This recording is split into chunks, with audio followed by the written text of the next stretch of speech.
The pre-dawn mist clung to the towering redwoods of Mount Tamalpais State Park like ghostly fingers, filtering the weak March sunlight into ethereal beams that danced through the ancient forest canopy. At 6:23 a.m. on March 18, 2024, retired software engineer Marcus Webb was following his usual routine of photographing wildlife along the Cathedral Canyon Trail when his golden retriever, Ranger, suddenly broke away from the marked path and began pawing frantically at something buried beneath a fallen Douglas fir that had toppled during the previous winter storms. Webb initially assumed Ranger had discovered the remains of a deer or smaller forest animal, but as he approached the location where his dog was digging, he noticed something that made his blood run cold: a tarnished silver bracelet partially exposed among the decomposed leaves and forest debris,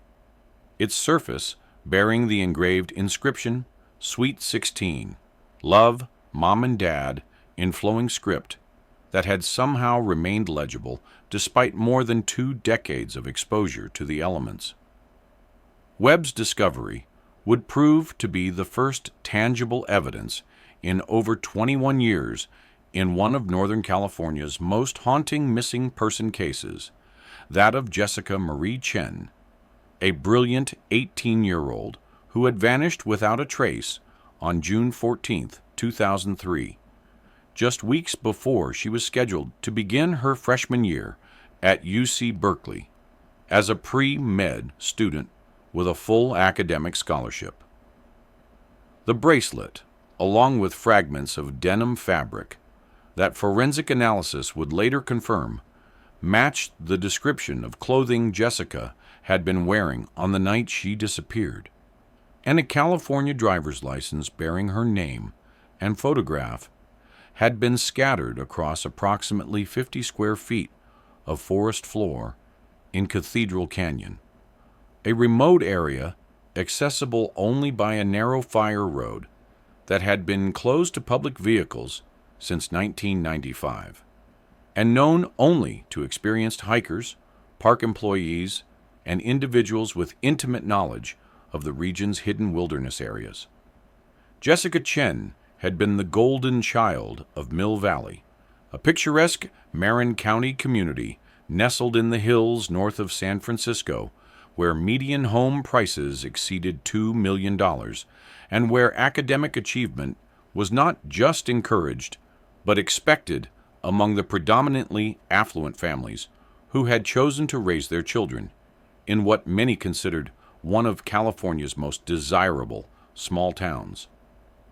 Born on September 3, 1984, to Dr. Michael Chen and Dr. Linda Chen, both physicians who had immigrated from Taiwan in the 1970s to pursue medical training at Stanford University, Jessica had exceeded every expectation from the moment she entered kindergarten at Mill Valley Elementary School, where her teachers quickly recognized her exceptional intelligence, her natural leadership abilities, and her remarkable capacity for empathy toward classmates who struggled academically or socially. Throughout her childhood and adolescence, Jessica had been a student who seemed destined for greatness, maintaining a perfect 4.0 grade point average while serving as editor-in-chief of the Tamalpais High School newspaper, captain of the varsity tennis team, president of the National Honor Society, and volunteer coordinator for the school's community service program that provided tutoring assistance to underprivileged children in neighboring San Rafael.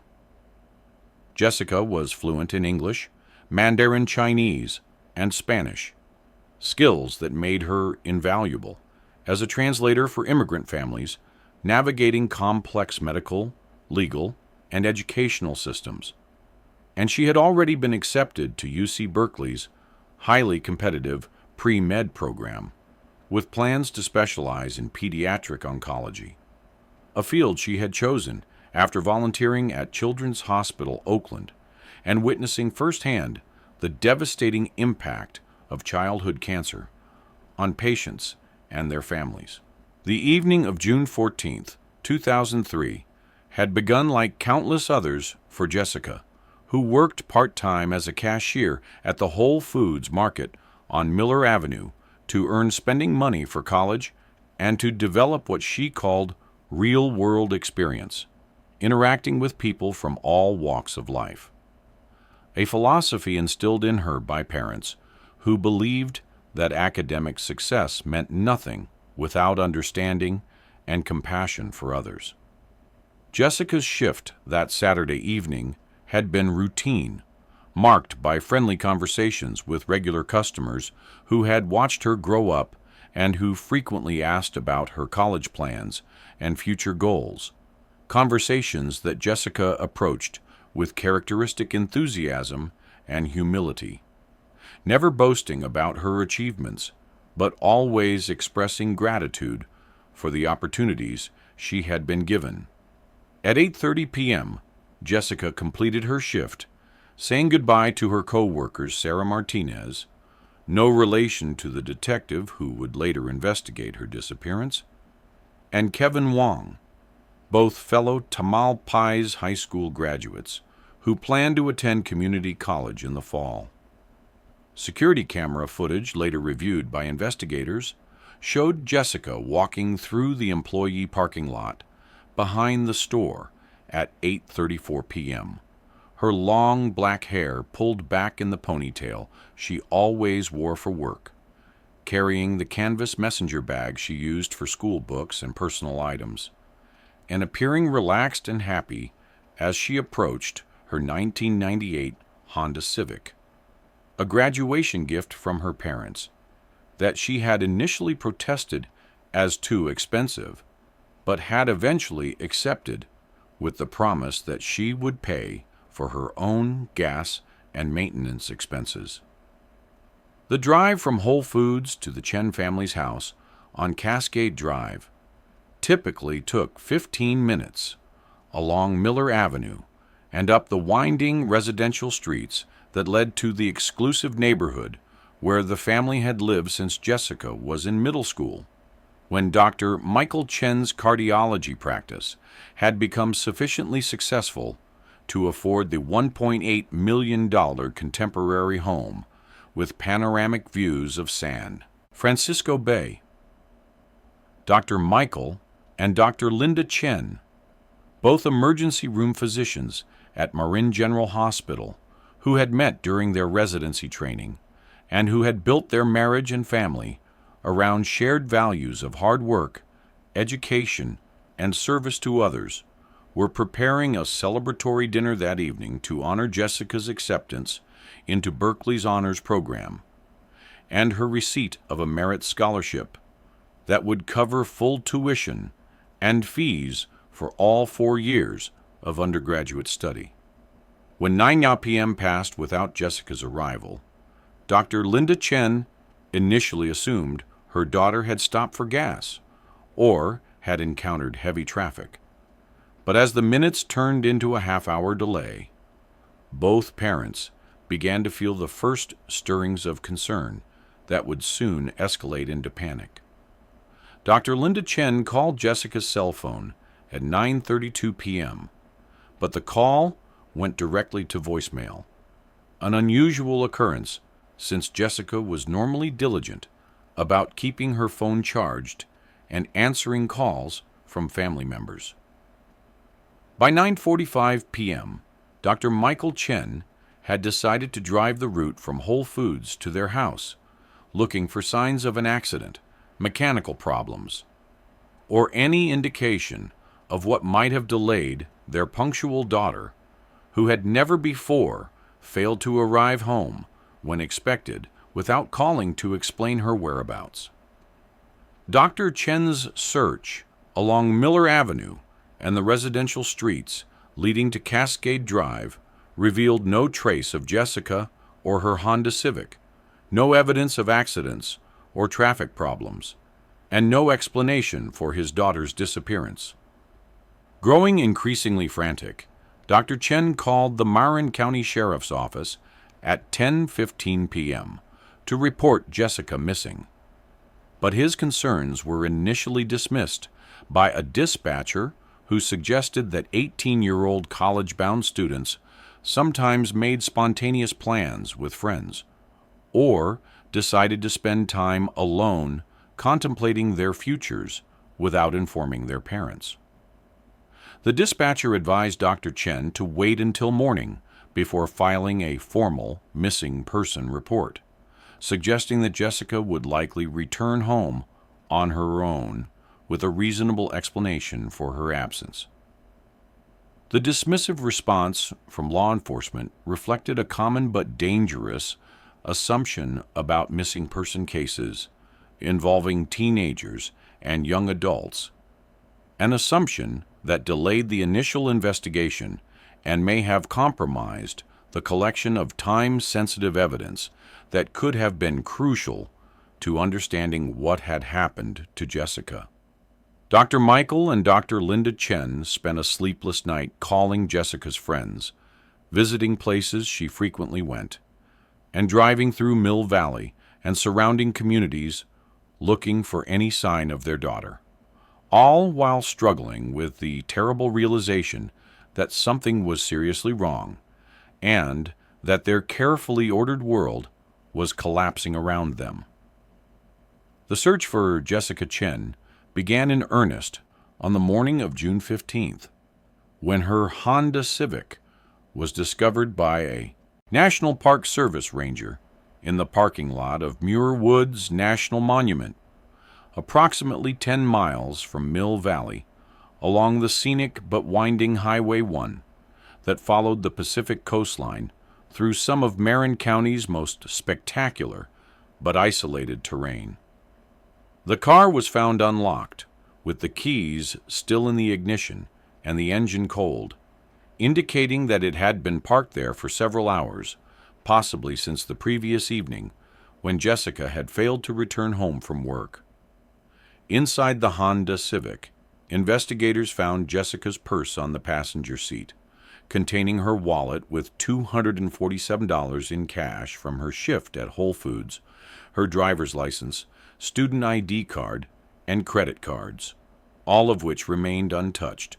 immediately ruling out robbery as a motive for her disappearance. Jessica's cell phone was also in the purse, fully charged and showing no outgoing calls or text messages after she had left work, suggesting that she had not had an opportunity to call for help or communicate with anyone about her situation. The car's interior showed no signs of struggle, no evidence of violence, and no indication that Jessica had been forced into the vehicle against her will, or that she had been attacked while sitting inside. Perhaps most puzzling to investigators was the question of why Jessica would have driven to Muir Woods at all, since she had never expressed any particular interest in the popular tourist destination and had made specific plans to have dinner with her parents that evening. Jessica was known for her reliability and communication with family members, making it extremely uncharacteristic for her to change her plans without calling home,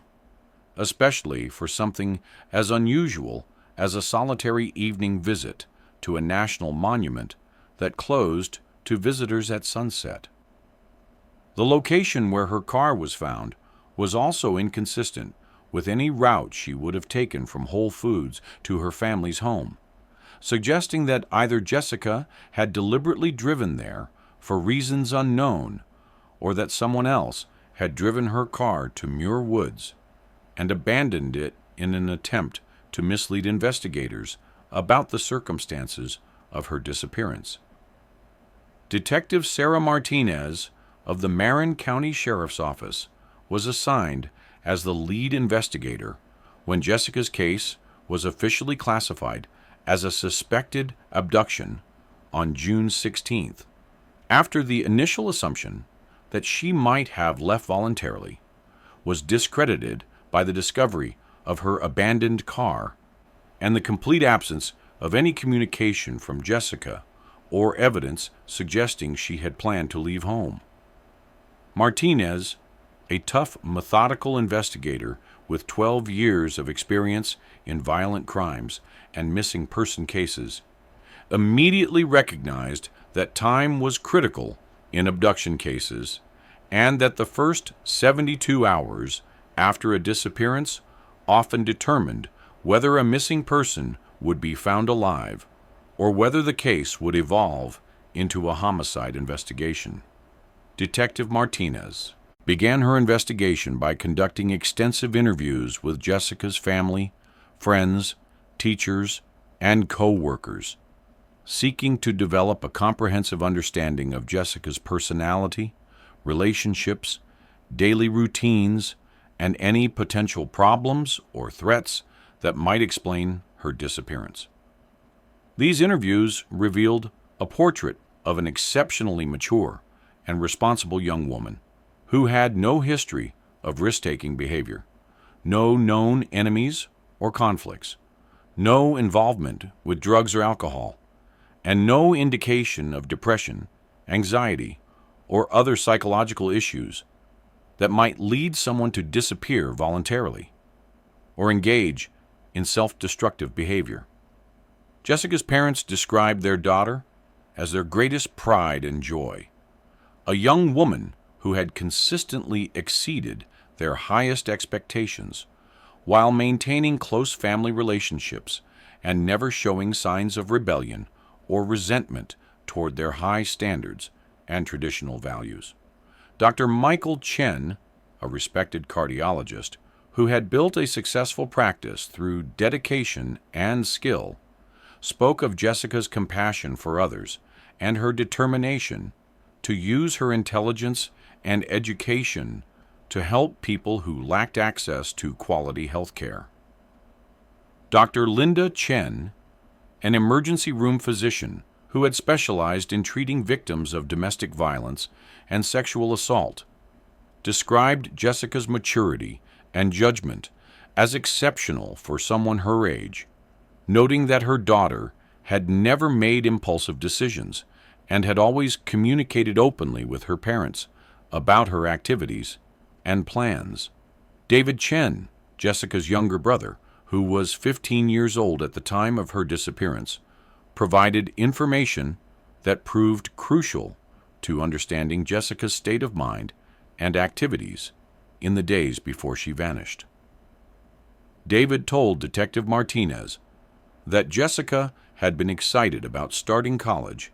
and had spent considerable time during the weeks before her disappearance researching her classes, reading about her professors, and making lists of things she needed to buy for her dorm room. David also mentioned that Jessica had seemed slightly stressed about leaving home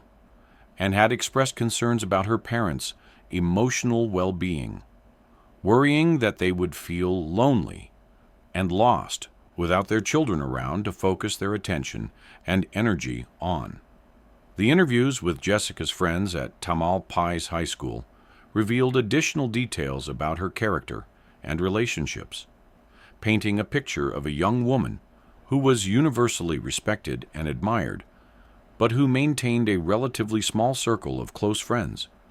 preferring deep, meaningful relationships to casual social interactions.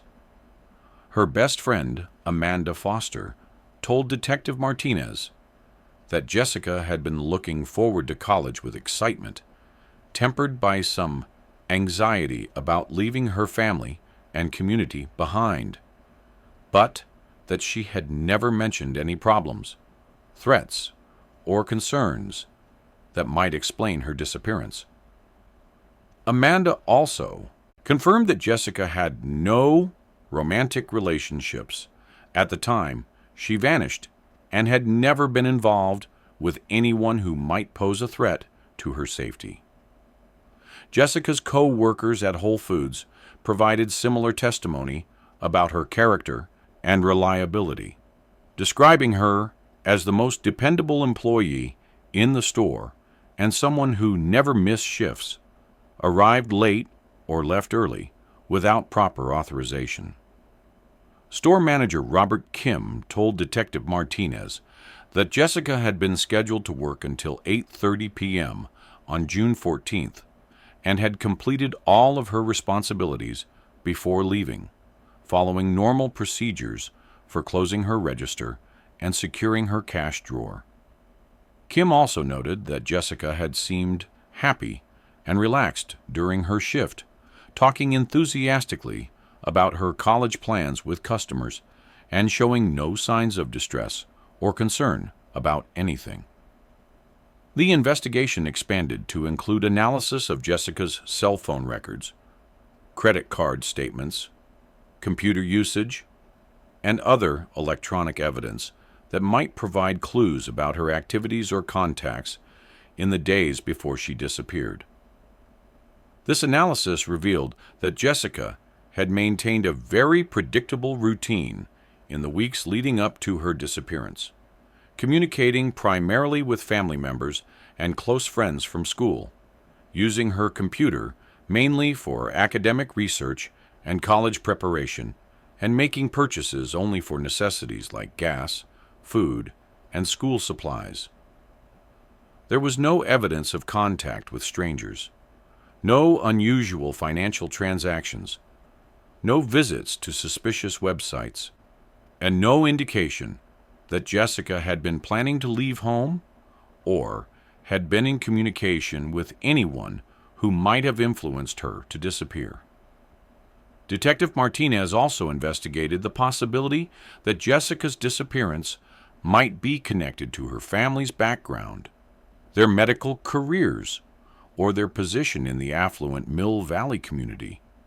exploring whether they might have been targeted by patients with grievances, professional competitors, or individuals motivated by racial prejudice or resentment toward successful immigrants. The investigation revealed that both Dr. Michael and Dr. Linda Chen had exemplary professional reputations and no history of malpractice suits, patient complaints, or conflicts with colleagues, making it unlikely that Jessica's disappearance was connected to their medical practices or professional activities. The Chen family's financial records were also scrutinized for any indication that they might have been involved in illegal activities, or might have been targeted for extortion or kidnapping for ransom, but investigators found no evidence of unusual income, suspicious transactions, or connections to criminal organizations. The family's tax returns, bank statements, and investment records showed a pattern of steady income growth, consistent with successful medical careers and conservative investment strategies, with no unexplained wealth or financial irregularities that might attract criminal attention. As the investigation entered its second week without significant breakthroughs, Detective Martinez began to focus on the possibility that Jessica had been the victim of a predatory stranger who had followed her from Whole Foods,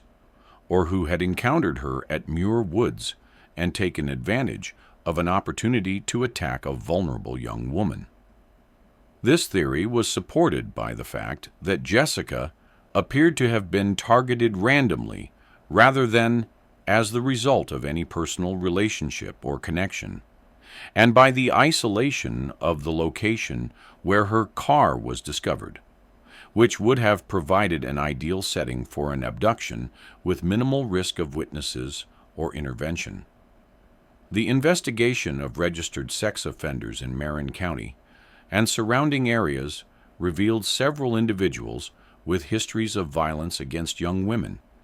but none who could be definitively connected to Jessica's disappearance through evidence or credible witness testimony. Detective Martinez and her team conducted intensive interviews with dozens of sex offenders, analyzing their alibis for the evening of June 14th and examining their possible connections to Muir Woods or the Mill Valley area. But these investigations failed to identify any suspects who could have been responsible for Jessica's abduction. traffic camera footage from Highway 1, and other routes leading to Muir Woods was analyzed in an attempt to identify vehicles that had been in the area around the time Jessica disappeared. But the technology available in 2003 was limited, and much of the footage was too poor in quality to provide useful information about specific vehicles or license plates. The investigation also included analysis of credit card and ATM transactions in the Muir Woods area, looking for any unusual activity that might indicate the presence of suspicious individuals. But this analysis failed to reveal any promising leads or connections to Jessica's case. The massive media attention generated by Jessica's disappearance reflected both the mystery surrounding her case and the way her story resonated with parents throughout the San Francisco Bay Area who saw their own high-achieving children in the missing teenager. Local television stations provided extensive coverage of the search efforts, while newspapers throughout Northern California published detailed articles about Jessica's accomplishments and the ongoing investigation. The case eventually attracted national attention, with features on America's Most Wanted, Dateline NBC, and other television programs that reached millions of viewers and generated thousands of tips from people who believed they might have information relevant to the case. The media coverage, while helpful in keeping Jessica's case in the public eye and generating tips from potential witnesses,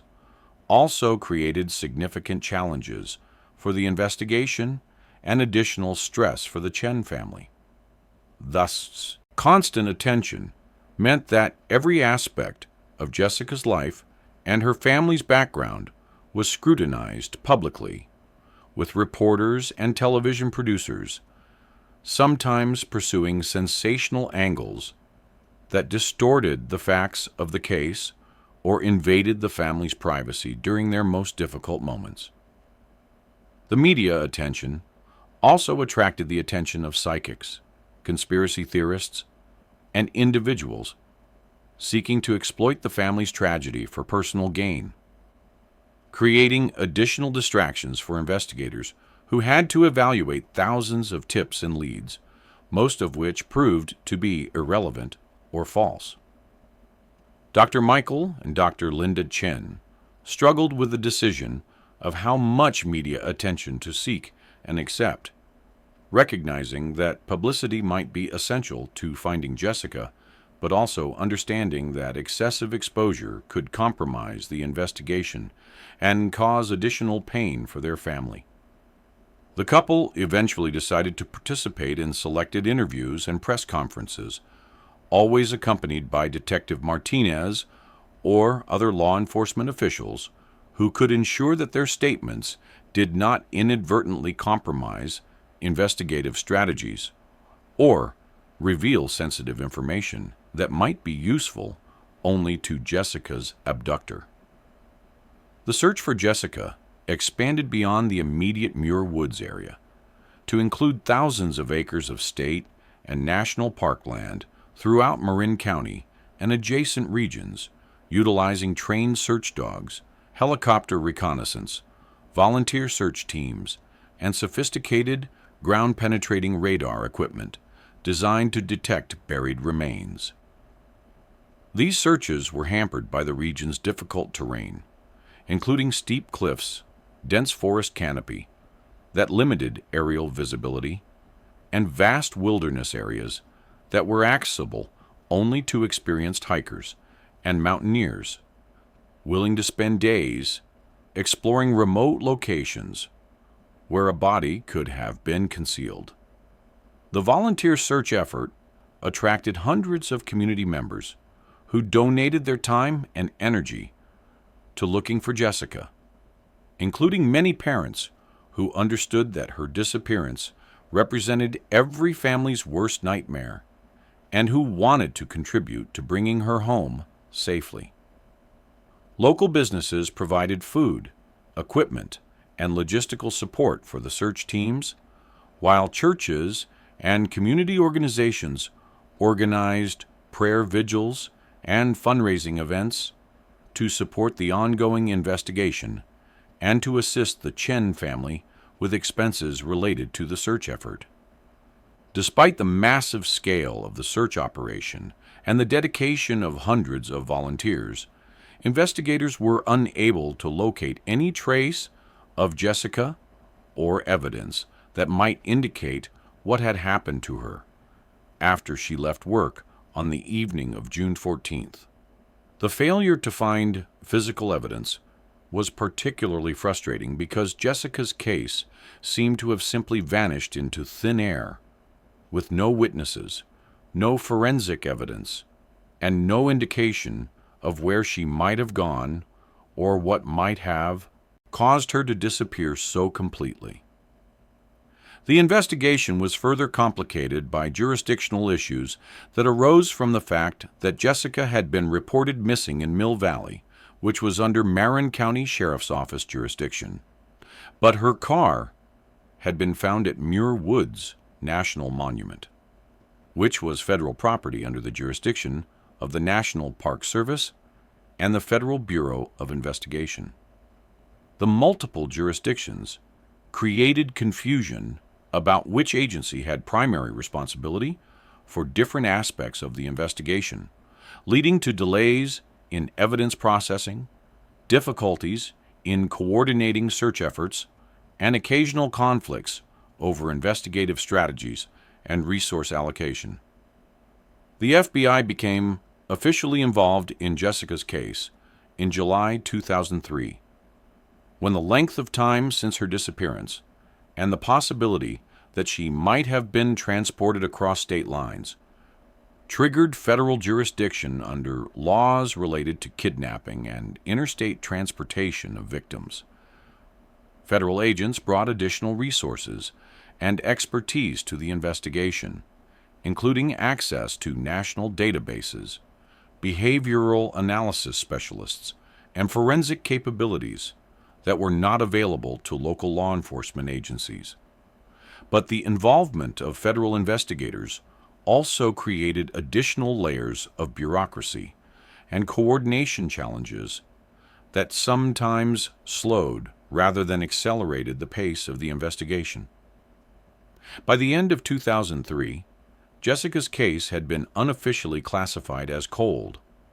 though Detective Martinez and other investigators continued to follow up on tips and review evidence whenever new information became available. The designation of cold case status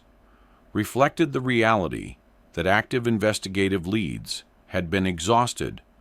rather than any decision to abandon the search for Jessica or to stop seeking justice for her disappearance. Cold case status meant that Jessica's file remained open and that any new evidence or witness testimony would be aggressively pursued. But it also meant that fewer resources would be dedicated to ongoing investigative activities unless new breakthroughs warranted renewed intensive effort. The Chen family's response to their daughter's disappearance demonstrated the profound impact that such tragedies have on families and communities, extending far beyond the immediate pain of loss to affect every aspect of daily life and future planning. Dr. Michael Chen reduced his medical practice to part-time status so that he could devote more time to searching for Jessica and advocating for missing person causes, eventually leaving medicine entirely to work full-time on issues related to missing persons and victim advocacy. The decision to abandon his medical career represented a significant financial sacrifice, but reflected Dr. Chen's conviction that finding Jessica and helping other families in similar situations was more important than maintaining his previous lifestyle and professional status. Dr. Linda Chen continued practicing emergency medicine, but struggled with depression and anxiety that required professional counseling and medication to manage effectively. The stress of not knowing what had happened to Jessica, combined with the constant uncertainty about whether she might still be alive somewhere, created a psychological burden that affected Dr. Chen's ability to concentrate at work and her relationships with patients who reminded her of her missing daughter. Despite these challenges, Dr. Chen found that her professional experience treating trauma victims gave her unique insights into the needs of other families dealing with missing person cases, and she became an advocate for improved support services and counseling resources for families facing similar circumstances. David Chen's experience growing up in the shadow of his sister's disappearance profoundly shaped his adolescence and young adulthood, affecting his academic performance, social relationships, and emotional development in ways that required years of counseling and support to address effectively. David struggled with survivor guilt, wondering why he had been spared while Jessica had been taken, and with anger toward his parents for their intense focus on finding Jessica, which he sometimes perceived as neglect of his own needs and interests. The constant media attention and community focus on Jessica's case also made it difficult for David to develop his own identity and pursue his own interests without being constantly reminded of his family's tragedy. The impact of Jessica's disappearance extended throughout the Mill Valley community, affecting not only her immediate family, but also her friends, teachers, co-workers, and neighbors who had known and cared about her. Many residents changed their daily routines and safety practices in response to Jessica's case, installing security systems, avoiding isolated areas, and becoming more cautious about allowing their children to work evening jobs or drive alone after dark. The sense of safety and security that had been one of Mill Valley's most attractive features was permanently altered by the realization that terrible crimes could happen even in the most affluent and well-protected communities. Tamalpais High School established a memorial scholarship in Jessica's name, awarded annually to a graduating senior planning to pursue a career in medicine or public service, creating a lasting tribute to Jessica's memory, while acknowledging the reality that her own dreams would never be fulfilled. The scholarship program raised thousands of dollars each year and served as a way for the community to honor Jessica, while supporting students who shared her commitment to helping others and making positive contributions to society. The years following Jessica's disappearance were marked by occasional false hopes and disappointing setbacks as investigators pursued leads that ultimately led nowhere, and as the Chen family dealt with the emotional toll of constant uncertainty about their daughter's fate. Several times over the years, investigators contacted the family with news that remains had been discovered that might be Jessica's, only to later determine through DNA analysis that the remains belonged to other missing persons or were not human at all. Each of these incidents reopened the family's wounds and forced them to confront anew the possibility that Jessica was dead, while also maintaining hope that she might still be alive somewhere. Detective Martinez retired from the Marin County Sheriff's Office in 2018, but she maintained personal files on Jessica's case and continued investigating leads on her own time, driven by a personal commitment to finding answers for the Chen family and by professional pride in never giving up on unsolved cases. Martinez had developed her own theories about what had happened to Jessica, focusing particularly on the possibility that she had been killed by someone she knew and trusted, someone who could have convinced her to meet him at Muir Woods, or who had encountered her there by chance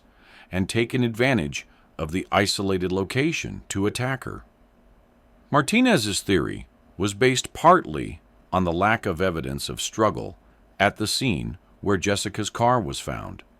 and partly on statistical analysis showing that most violent crimes against young women are committed by acquaintances rather than strangers. The theory suggested that Jessica might have been approached by someone she recognized and trusted, perhaps someone who claimed to need help or who offered assistance with her car, and that she might have been lured away from the parking area before being attacked and killed in a more isolated location where her body could be concealed more effectively.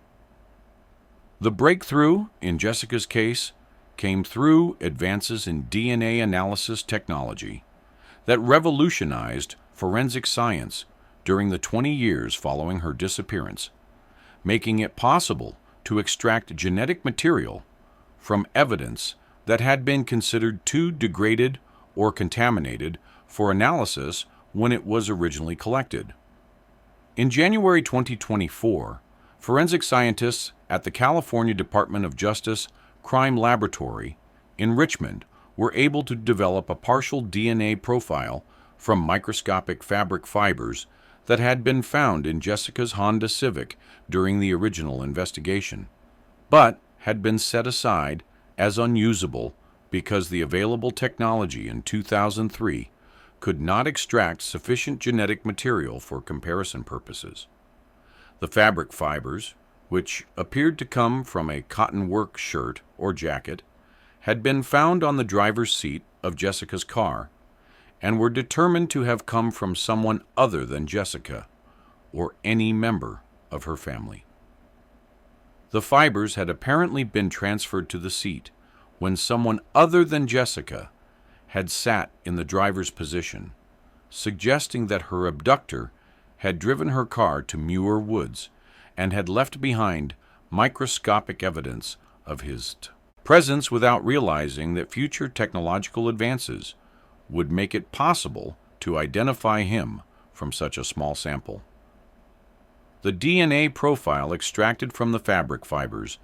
was entered into the Combined DNA Index System, CODIS, the national database that contains genetic profiles from convicted felons, crime scene evidence, and unidentified remains from throughout the United States. On February 8, 2024, the CODIS search generated a match with a DNA sample that had been collected during a 2019 arrest for domestic violence, identifying the source of the genetic material as Thomas Tommy Richardson, a 45-year-old Mill Valley resident who had worked for the Marin County Parks and Recreation Department for over 25 years. The identification of Richardson as a potential suspect came as a complete shock to investigators and community members who knew him as a quiet, reliable employee who had maintained a low profile throughout his long career with the county government. Richardson lived alone in a modest house on Montford Avenue, less than 2 miles from the Chen family's home on Cascade Drive, and had been responsible for maintaining trails, facilities, and equipment throughout the county park system, including areas near Muir Woods, where Jessica's car had been discovered 21 years earlier. A review of Richardson's employment records revealed several facts that immediately made him a person of interest in Jessica's disappearance. On June 14, 2003, the day Jessica vanished,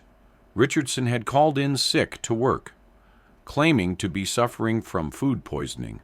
that would prevent him from reporting to his assigned duties, maintaining trails in the Mount Tamalpais area. Richardson's supervisor had granted the sick leave without requiring medical documentation, a standard practice for county employees with good attendance records. But the timing of Richardson's absence meant that he had no verified alibi, for the crucial hours when Jessica disappeared. Even more suspicious was the fact that in July 2003, approximately 1 month after Jessica's disappearance, Richardson had requested a transfer from his position maintaining remote trail areas to a job working on facilities maintenance at the county's administrative headquarters in San Rafael. The transfer request cited personal reasons and a desire to work in a more structured environment with greater supervision, but investigators now understood that the timing might not have been coincidental. Richardson's previous job had required him to work alone in isolated areas with minimal oversight, providing ideal conditions for criminal activity, while his new position kept him under constant supervision and removed his legitimate reason for being in remote locations where evidence might be concealed. On March 25, 2024,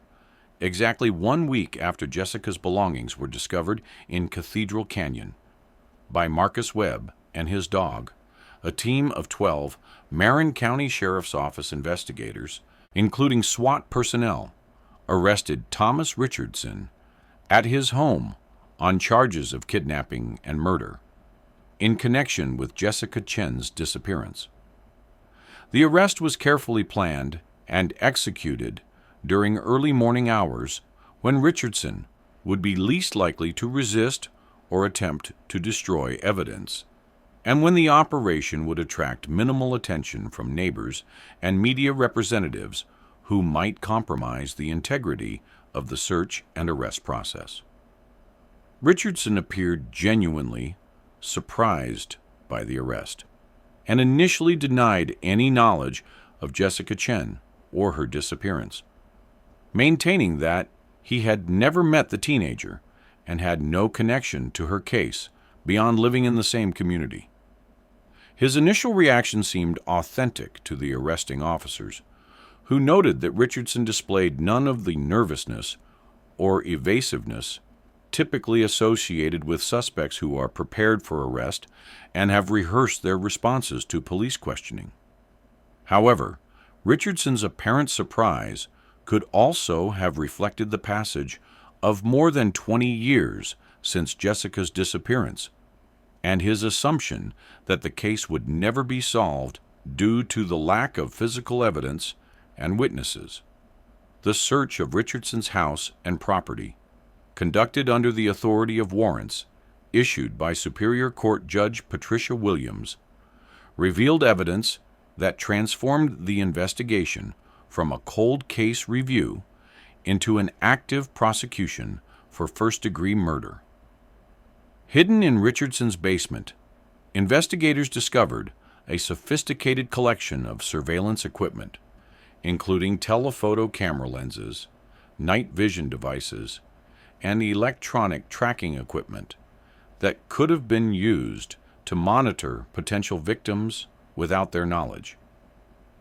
The equipment was stored in carefully labeled boxes with maintenance logs indicating that Richardson had been using it regularly for over 2 decades. More disturbing than the surveillance equipment were the thousands of photographs found stored in hidden compartments throughout Richardson's house, images that showed young women hiking alone in remote areas throughout Marin County and adjacent regions. The photographs appeared to have been taken without the knowledge or consent of the subjects, many of whom were captured in vulnerable positions such as changing clothes, bathing in streams, or camping alone in isolated areas. The photographs were meticulously organized by location and date, with some dating back to the early 1990s,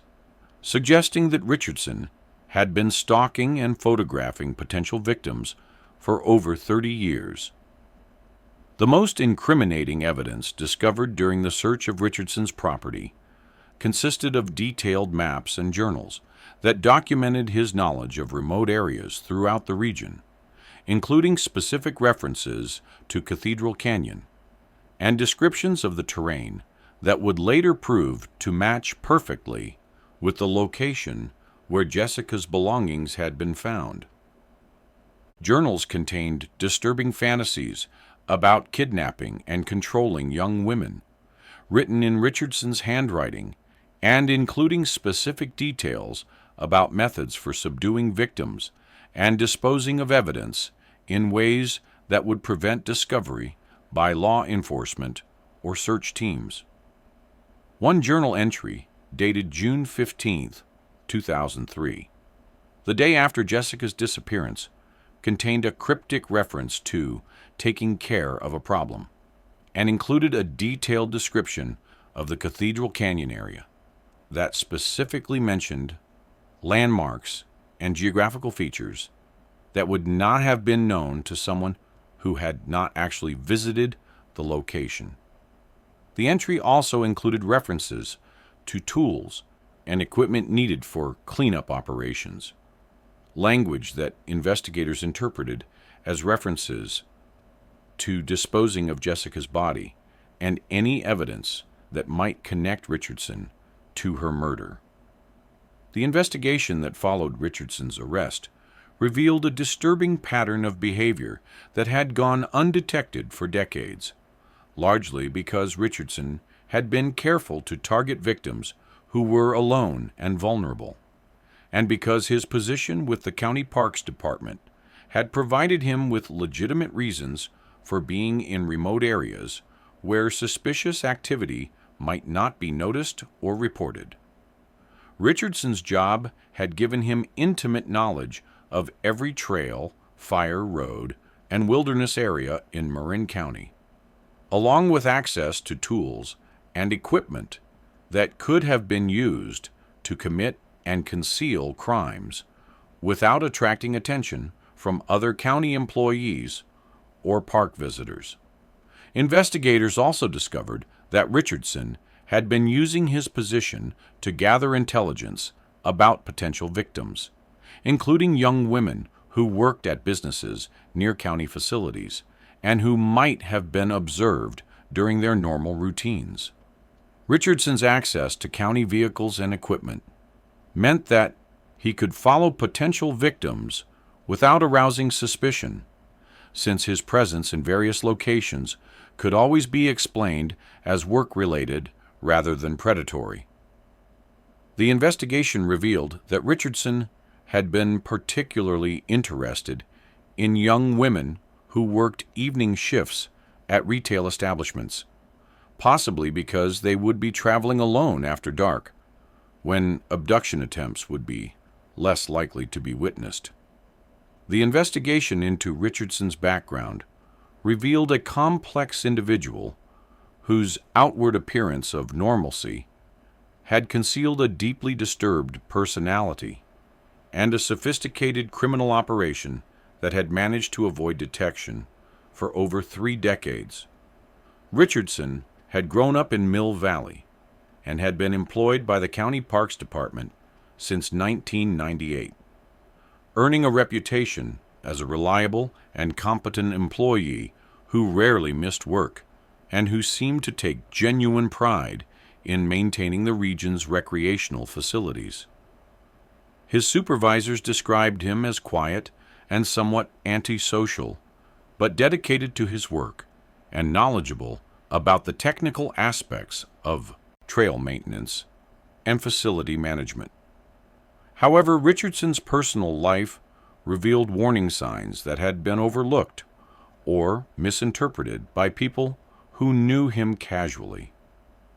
Richardson had never married and had few close relationships, preferring to spend his free time alone in wilderness areas where he claimed to pursue photography and nature observation as hobbies. Neighbors described him as polite, but distant, someone who kept his property well maintained and who never caused problems or complaints, but who also never participated in community activities or formed meaningful social connections with people who lived nearby. Richardson's romantic relationships had been infrequent and troubled, characterized by his attempts to control and monitor his partner's activities and his explosive anger when women attempted to assert independence or end relationships with him. His most recent relationship with Maria Santos, a 38-year-old divorced mother who worked as a nurse at Marin General Hospital, had ended in 2019 when Santos obtained a restraining order after Richardson threatened to kill her if she continued seeing other men. The domestic violence incident that led to Richardson's arrest and the DNA sample that eventually connected him to Jessica's case had occurred when Richardson followed Santos to a restaurant where she was having dinner with a male friend and confronted her in the parking lot with threats of violence. Maria Santos's testimony about Richardson's behavior provided crucial insights into his personality and methods of operation, describing his obsession with surveillance and control, his detailed knowledge of remote areas throughout Marin County, and his increasing violence toward women who attempted to resist his domination.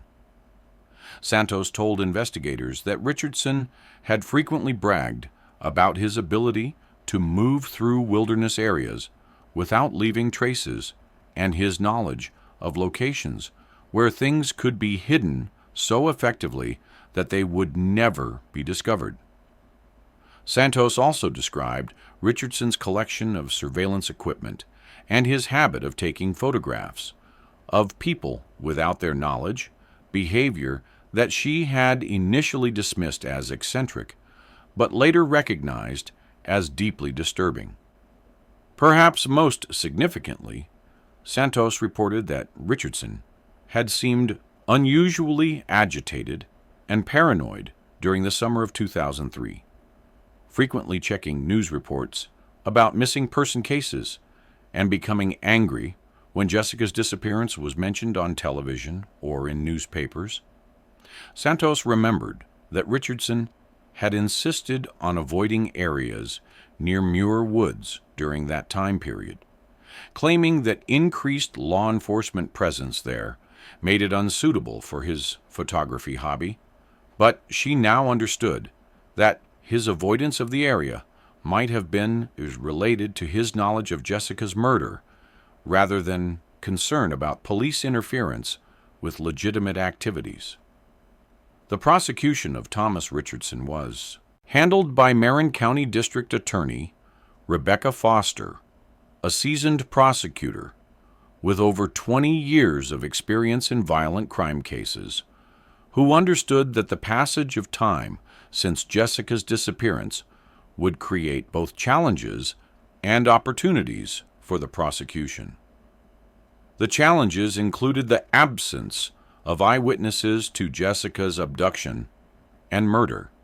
the limited physical evidence available after more than 2 decades, and the difficulty of establishing a clear timeline of events based on evidence that had been collected years earlier using less sophisticated forensic techniques. However, the prosecution also benefited from advances in DNA analysis technology that had made it possible to connect Richardson to Jessica's case through evidence that would have been useless in 2003, and from the extensive investigation that had been conducted immediately after Jessica's disappearance, creating a detailed record of her activities and relationships that could be used to refute defense arguments about alternative suspects or scenarios. The prosecution's case would rely heavily on the DNA evidence linking Richardson to Jessica's car, the circumstantial evidence found in his home that demonstrated his knowledge of the Cathedral Canyon area, and his fantasies about harming young women, and testimony from Maria Santos and other witnesses who could describe Richardson's behavior patterns and psychological profile. District Attorney Foster's prosecution strategy focused on establishing that Richardson had the opportunity, means, and motive to abduct and murder Jessica Chen, and that the physical and circumstantial evidence pointed conclusively to his guilt, despite the absence of direct eyewitness testimony. The opportunity was established through Richardson's lack of a credible alibi for the evening of June 14, 2003, and his intimate knowledge of both the Muir Woods area, where Jessica's car was found, and the Cathedral Canyon area, where her belongings were discovered 21 years later. The means were demonstrated through Richardson's access to county vehicles and equipment, his physical strength and knowledge of wilderness areas, and his experience in moving through remote terrain without leaving evidence. The motive was more difficult to establish definitively, since Richardson had no apparent prior relationship with Jessica, and no obvious reason for targeting her specifically rather than some other victim. However, the prosecution argued that Richardson's journals and photograph collection demonstrated a long-standing obsession with young women who matched Jessica's profile, and that his fantasies about kidnapping and controlling victims provided sufficient psychological motivation for the crime. The prosecution also argued that Jessica's regular work schedule at Whole Foods and her predictable route home would have made her an ideal target for someone like Richardson, who had been planning and preparing for such a crime over an extended period. The defense strategy, developed by experienced public defender James Murphy, focused on challenging the reliability of the DNA evidence and arguing that Richardson's knowledge of local wilderness areas and his collection of photographs and journals, while disturbing, did not prove that he had committed murder. Murphy argued that the DNA sample used to connect Richardson to Jessica's case was too small and degraded to provide reliable results, and that contamination during the evidence collection, storage, or analysis process could have produced false positive results that implicated an innocent man. Murphy also argued that Richardson's familiarity with the Cathedral Canyon area was explained by his legitimate employment with the County Parks Department, which required him to maintain trails and facilities throughout the region over a period of more than 25 years. The defense contended that Richardson's journals and photographs reflected eccentric hobbies and disturbing fantasies rather than evidence of actual criminal activity, and that many people harbored violent fantasies without ever acting on them in real life. The defense strategy also included attempts to introduce alternative theories about Jessica's disappearance, suggesting that she might have been killed by someone else entirely,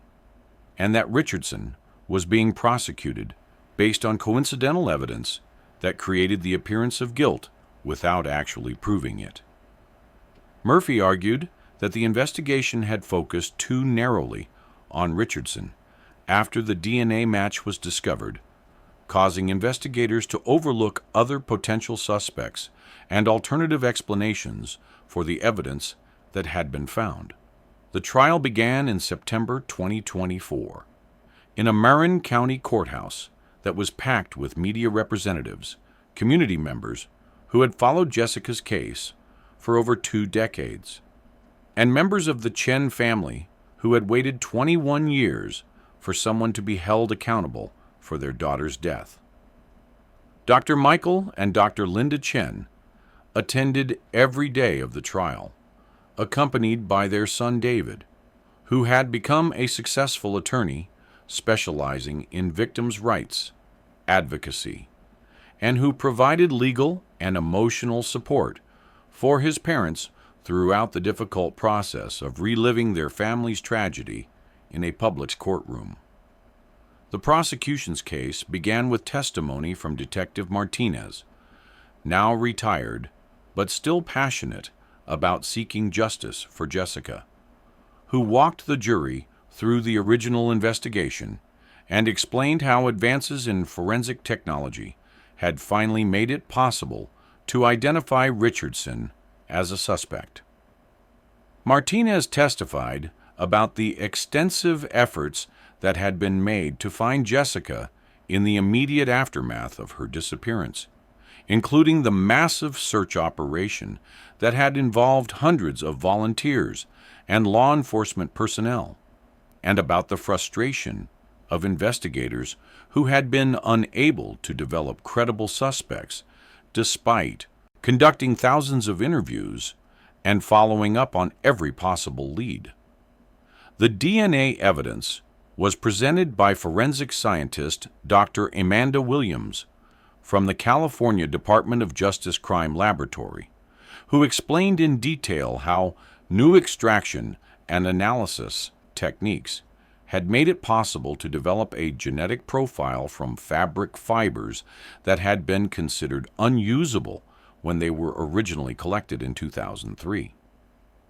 Dr. Williams testified that the DNA profile obtained from the fibers matched Richardson's genetic signature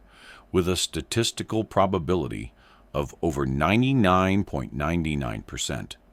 meaning that the odds of the DNA belonging to someone other than Richardson were approximately 1 in several billion. Under cross-examination by defense attorney Murphy, Dr. Williams acknowledged that the fabric sample was extremely small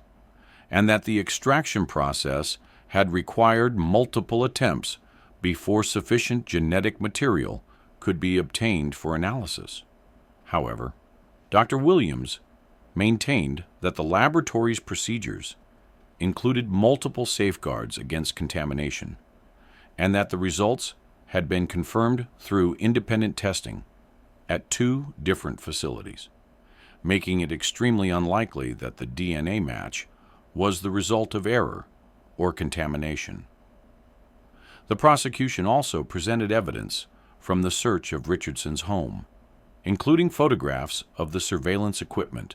maps, and journals that had been discovered by investigators. Crime scene analyst Detective Robert Kim testified about the significance of the Cathedral Canyon maps found in Richardson's possession, explaining that the level of detail shown in Richardson's hand-drawn maps could only have been acquired through extensive first-hand knowledge of the area, including features that were not marked on any publicly available maps or accessible through internet research. The journals found in Richardson's home were read aloud in court by Prosecutor Foster, who focused on entries that described fantasies about abducting and controlling young women, and particularly on the June 15, 2003 entry that referenced taking care of a problem and included detailed descriptions of the Cathedral Canyon area. Foster argued that these journal entries represented a confession to Jessica's murder, written by Richardson as a way of reliving and savoring his crime, without explicitly admitting his guilt in language that could be easily understood by anyone who might discover his writings. Maria Santos provided some of the most compelling testimony for the prosecution, describing her relationship with Richardson and his increasingly violent and controlling behavior toward her and other women. Santos testified about Richardson's obsession with surveillance and his boasts about his knowledge of remote areas where things could be hidden permanently, and about his unusual nervousness and paranoia during the summer of 2003, when Jessica's case was receiving extensive media attention. Santos's testimony was particularly powerful because it demonstrated a pattern of violent behavior toward women that supported the prosecution's argument that Richardson was capable of committing the crimes charged against him. Under cross-examination, defense attorney Murphy attempted to undermine Santos's credibility by highlighting her troubled relationship with Richardson and suggesting that her testimony might be motivated by personal animosity rather than objective truth. Murphy also argued that Santos's memories of events that had occurred over 20 years earlier might be unreliable and influenced by her knowledge of the charges against Richardson, making her testimony less credible as evidence of his guilt. The defense case focused primarily on challenging the scientific evidence and arguing that Richardson's conviction would be based on speculation and circumstantial evidence rather than proof beyond a reasonable doubt. Murphy called expert witnesses who testified about the limitations of DNA analysis when dealing with extremely small samples and the possibility that contamination or laboratory error could produce false positive results. The defense experts argued that the DNA evidence in Richardson's case was not sufficiently reliable to support a murder conviction and that the prosecution had not adequately ruled out alternative explanations for the presence of Richardson's DNA in Jessica's car. Murphy also called character witnesses who testified about Richardson's reputation as a reliable employee and law-abiding citizen, emphasizing his 26 years of steady employment with the county and his lack of any serious criminal history prior to the domestic violence incident in 2019. The character witnesses described Richardson as quiet and somewhat eccentric, but not threatening or violent, and argued that his conviction would be based on prejudice against his unusual personality rather than evidence of criminal activity. The defense's closing argument focused on the theme of reasonable doubt, arguing that while Richardson might be an unusual and disturbing individual, the evidence against him was not sufficient to prove beyond a reasonable doubt that he had committed murder. Murphy argued that the DNA evidence was unreliable, that Richardson's knowledge of wilderness areas was explained by his job, and that his journals and photographs reflected disturbing fantasies rather than actual criminal activity. Murphy also argued that the investigation had been compromised by the lengthy delay between Jessica's disappearance and Richardson's arrest, making it impossible to verify alibis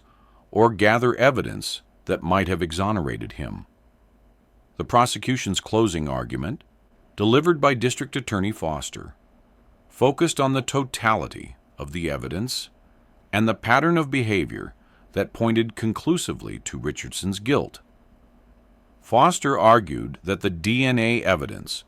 while based on a small sample, had been confirmed through independent testing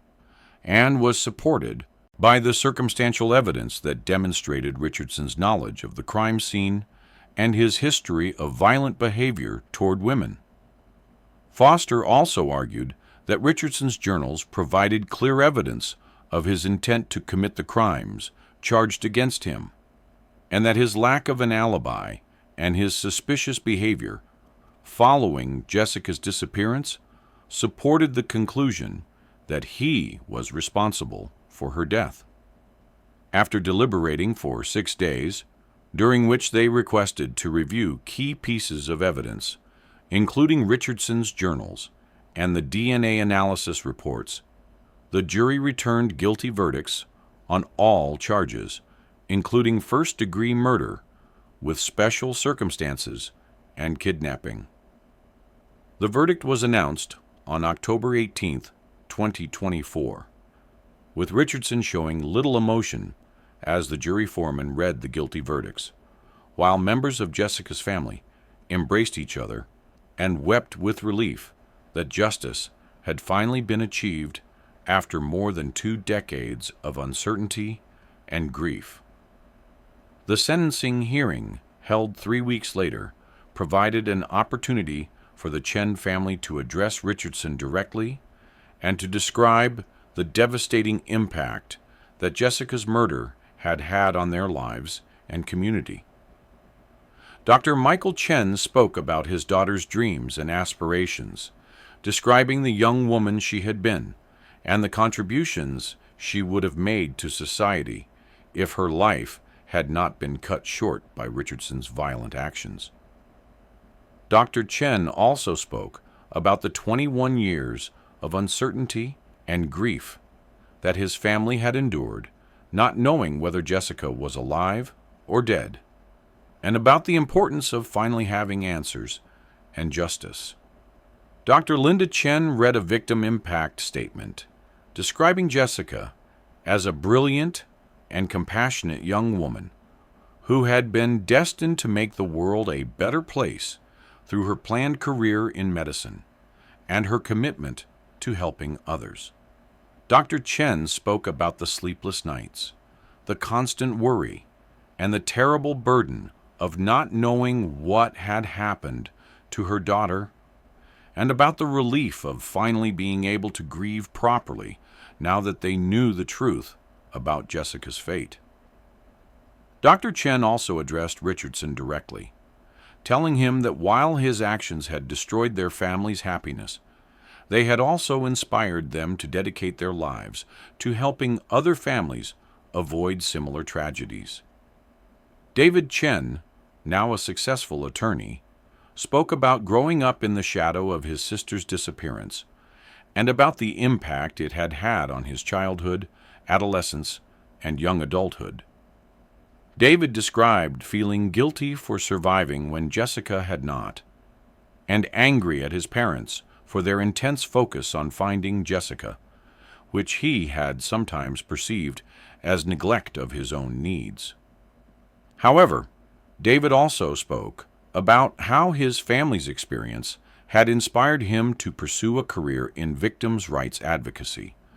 and about his determination to use his sister's memory as motivation to help other families seek justice and healing. Judge Patricia Williams sentenced Thomas Richardson to life in prison without the possibility of parole, describing his crimes as representing a calculated and predatory attack on an innocent young woman whose life had been filled with promise and potential. Judge Williams noted that Richardson's position with the County Parks Department had provided him with access to remote locations and specialized knowledge that he had used to commit and conceal his crimes, representing a serious abuse of public trust and authority. The judge also noted that Richardson had shown no remorse for his actions and had never provided information that might help the Chen family locate Jessica's remains, demonstrating a continued lack of empathy and regard for his victim's family. The conviction and sentencing of Thomas Richardson provided closure for the Chen family and the Mill Valley community, but it also raised new questions about whether Richardson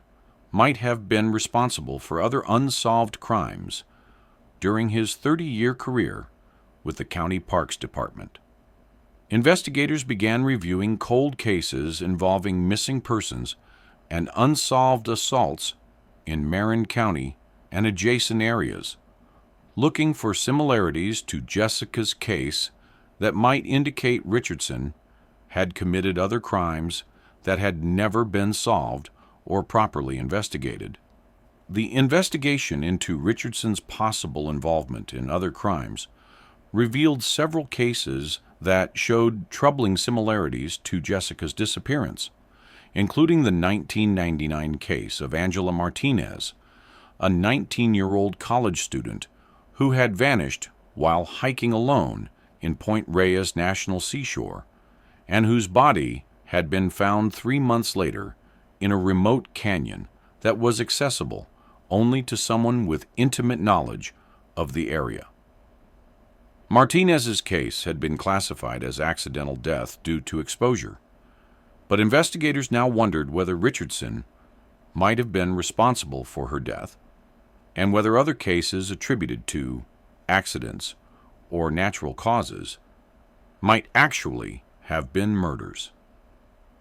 The review of Richardson's employment records revealed that he had requested numerous transfers and schedule changes over the years, often moving to different work locations shortly after unsolved crimes or disappearances in areas where he had been working. While these transfers could have been coincidental, the pattern suggested that Richardson might have been deliberately avoiding areas where his criminal activity might attract suspicion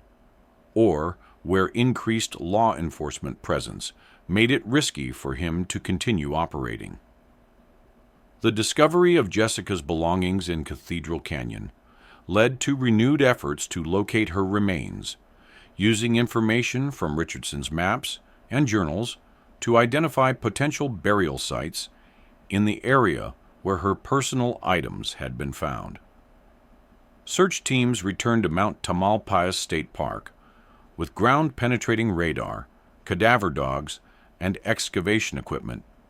focusing on areas that Richardson had marked on his personal maps and that matched descriptions in his journals about suitable locations for concealing evidence. The searches were hampered by the passage of more than 20 years since Jessica's death, during which time natural processes, including erosion, vegetation growth, and animal activity, had significantly altered the landscape. Additionally, Richardson had apparently chosen his disposal sites carefully, selecting locations that would naturally conceal and disperse remains over time, making recovery extremely difficult, even with sophisticated equipment and techniques. Despite the challenges, search teams discovered additional pieces of evidence in Cathedral Canyon, including fragments of clothing, personal items, and what appeared to be human bone fragments that were sent for DNA analysis to determine whether they belonged to Jessica. The discovery of these additional items provided some hope that Jessica's remains might eventually be located and returned to her family for proper burial, fulfilling their desire to finally lay their daughter to rest with dignity and closure. The Chen family used Richardson's conviction as an opportunity to advocate for improved resources and procedures for missing person investigations, testifying before the California State Legislature about the jurisdictional confusion that had hampered the investigation of Jessica's disappearance and supporting legislation to improve coordination between local, state, and federal agencies. Dr. Michael Chen spoke about the importance of preserving evidence and maintaining detailed case files, since technological advances could make previously unusable evidence crucial to solving cases decades after crimes were committed. Dr. Linda Chen expanded her advocacy work to include support for families dealing with missing person cases, establishing a nonprofit organization that provided counseling, financial assistance, and legal advocacy for families navigating the complex and often frustrating process of searching for disappeared loved ones. The organization, called the Jessica Chen Foundation, worked to ensure that other families would have access to resources and support that the Chen family had been forced to find on their own during their 21-year search for answers. David Chen used his legal expertise to advocate for victims' rights legislation that would ensure families of missing persons and homicide victims have access to information about investigations and proceedings affecting their cases. David's advocacy work focused on ensuring that families are treated as partners in the justice process rather than obstacles to be managed, and on providing legal protections that prevent families from being victimized again by insensitive media coverage or exploitative individuals seeking to profit from their tragedies. The Mill Valley community organized memorial events to honor Jessica's memory and acknowledge the impact her case had on their town over more than 2 decades. These events provided opportunities for residents to reflect on the importance of community vigilance and cooperation in protecting vulnerable individuals and ensuring that criminals are held accountable for their actions. The memorial events also recognized the dedication of law enforcement officers, volunteers, and community members who had never given up hope that Jessica's case could be solved and that justice could be achieved. The conviction of Thomas Richardson demonstrated the importance of advances in forensic science and the value of persistent investigation in solving cold cases that might otherwise remain forever unsolved. The case showed how DNA analysis technology that did not exist when Jessica disappeared in 2003 could eventually provide the breakthrough needed to identify her killer and bring him to justice, offering hope to other families whose loved ones' cases remain unsolved due to limitations in available evidence or investigative techniques. The success in solving Jessica's case also highlighted the crucial role played by dedicated investigators like Detective Martinez, who never gave up on finding answers despite the frustrations and setbacks that characterized the investigation for over 2 decades. Martinez's commitment to maintaining detailed case files and following up on new leads, even after her retirement, demonstrated the personal investment that law enforcement officers often develop in the cases they investigate, and their determination to seek justice for victims and their families. Today, the UC Berkeley campus, where Jessica had planned to study, features a memorial garden dedicated to her memory, providing a peaceful place for students and faculty to reflect on the importance of service, justice, and perseverance in the face of adversity. The garden includes a meditation area with a fountain engraved with Jessica's favorite quote from Albert Schweitzer: "The purpose of human life is to serve and to show compassion and the will to help others." The quote serves as a reminder that Jessica's legacy continues through the lives she has touched and the positive changes that have resulted from her family's advocacy work. The Jessica Chen Foundation continues to grow and expand its services, providing support for hundreds of families dealing with missing person cases throughout California and beyond. The Foundation's work includes funding for forensic analysis of cold case evidence, legal advocacy for families navigating the justice system, and counseling services for family members struggling with the emotional impact of having a loved one disappear. The Foundation also works to raise awareness about missing person cases and to advocate for improved resources and procedures that can help solve cases more quickly and provide better support for affected families. The conviction of Thomas Richardson closed one of Northern California's most enduring and heartbreaking missing person cases, providing closure for the Chen family and demonstrating that justice can be achieved even in cases that seem hopeless due to the passage of time and the absence of clear evidence. While Jessica's life was tragically cut short before she could fulfill her dreams of becoming a physician and helping others, her legacy continues through her family's advocacy work, the foundation established in her memory, and the countless lives that have been touched by their determination to turn their tragedy into a force for positive change. Richardson's life sentence